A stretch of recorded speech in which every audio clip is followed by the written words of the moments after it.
Ahoy there, cruisers! It's Frank and Kevin from Cruising with Wheels. Today we're talking about the top 8 items that are overpriced on board. Stick around.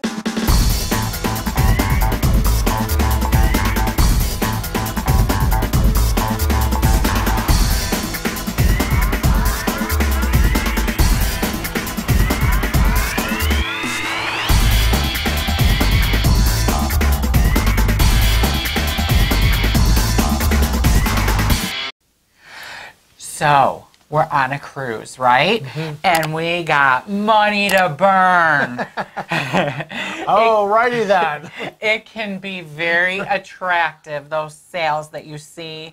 Or, you know, you're just thinking, I'm on vacation. What's Money, the who difference? cares? Yeah. Oh my God. So like God forbid. Like we said, we're going to talk about those top 8 items. And the first item happens to be something that everybody thinks that they need to buy when they're on board. For some reason. And that is all your mainstream liquor. Liquor. Because you're walking through all the ship's shops. And there's signs everywhere. And there's tables and tables of liquors and shelving. And you're just like, oh my God, this must be a good deal. And everybody's thinking of the good old days of duty-free and, you know, oh, I'm going to save all this money. Yeah, I got to get me some 1 or 2 or 3 or 4. Well, let's talk a little bit about price, people. Because the price on board generally is not a bargain. You can generally get a better deal at home. Yeah, pretty and much. not have to worry about a few things like getting that liquor home.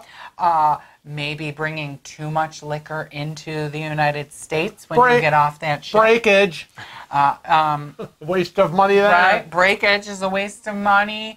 How you carting it. I know. Right? I mean, and of course, the big one, the overspending part, because you know, you can probably get it cheaper at your local BJ's or neighborhood liquor store instead of being like, oh, I'm so excited, great prices. No, it's not. Now, the next item, it happens to be personal care products. Now, we've experienced that. We've experienced that as far as we forgot to bring something. And so our item that we had to buy was really like triple the cost in the ship store.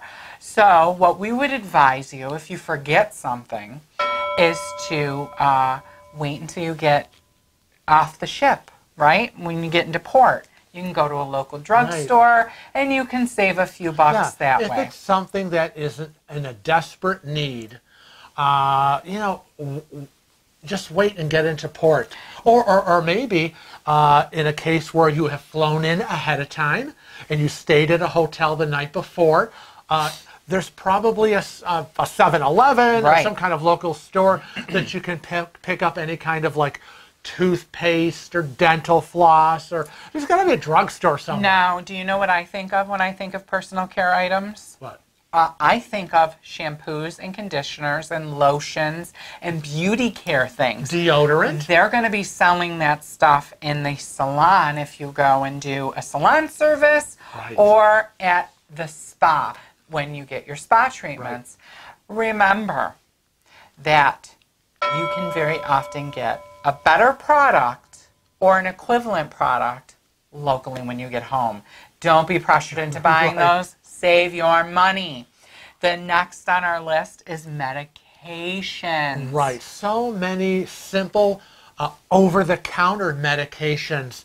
Like those OTCs. That's right. I mean, simple things like Pepto-Bismol tablets or Advil for a headache. Allergy medication. Yes, anything like that. You can buy at your local drugstore at home. Because if you buy it on the ship, which means you head to the ship's medical center, and if they have a dispensing machine, he has purchased it, and it costs money for one little pill is ridiculous. And while we're on the subject, you make sure that if you have a severe allergy, that you bring your EPIPEN. That's right. Because an EPIPEN on the ship is going to cost you a whole lot of money.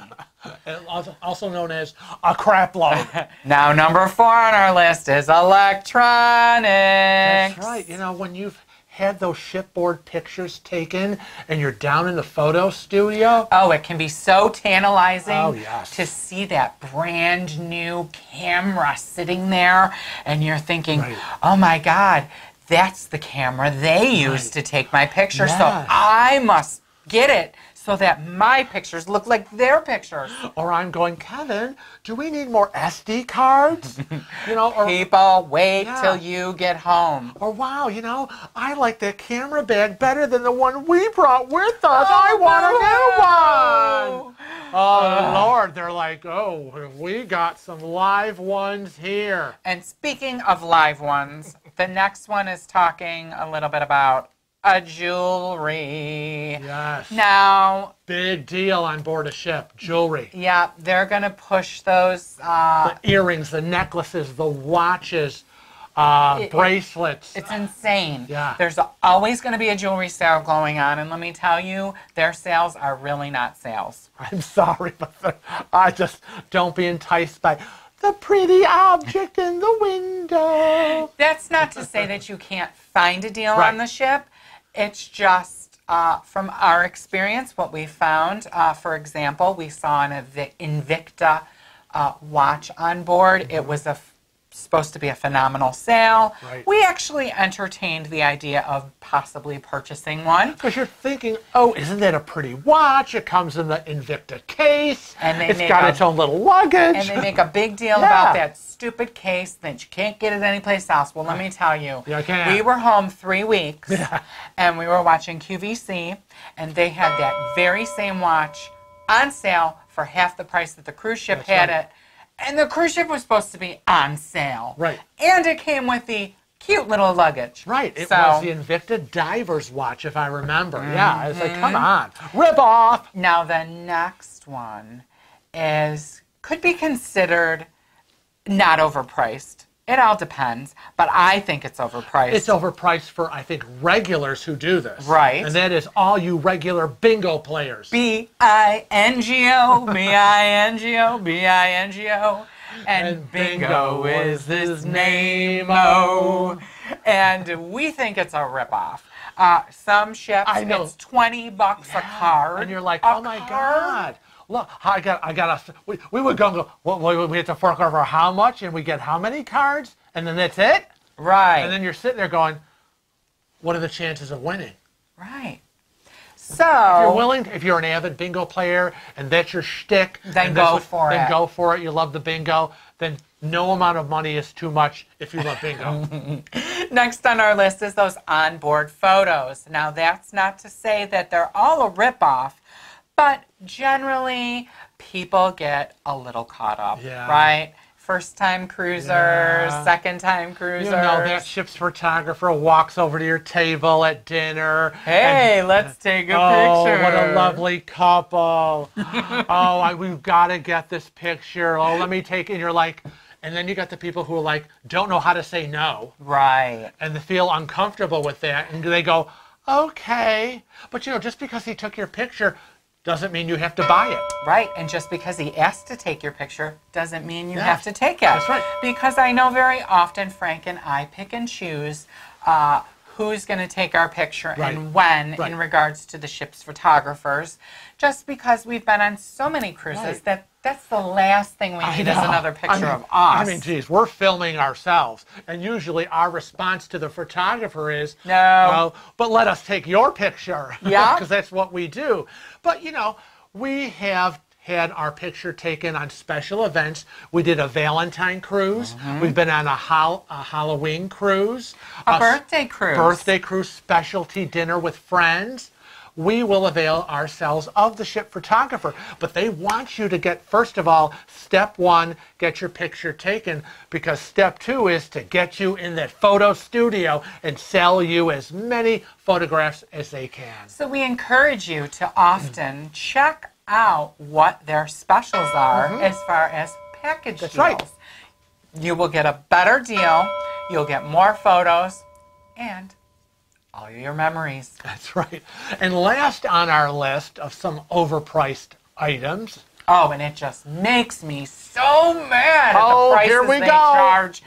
Yeah, I mean, you're going to have to get me off my soapbox on this one because it's spa treatments. Now, how many times have we told you all that the spa treatments are overpriced? I mean, really, they really are overpriced. Every cruise, isn't it every cruise we go on, I say, I am going to go get a massage. I deserve it. Right.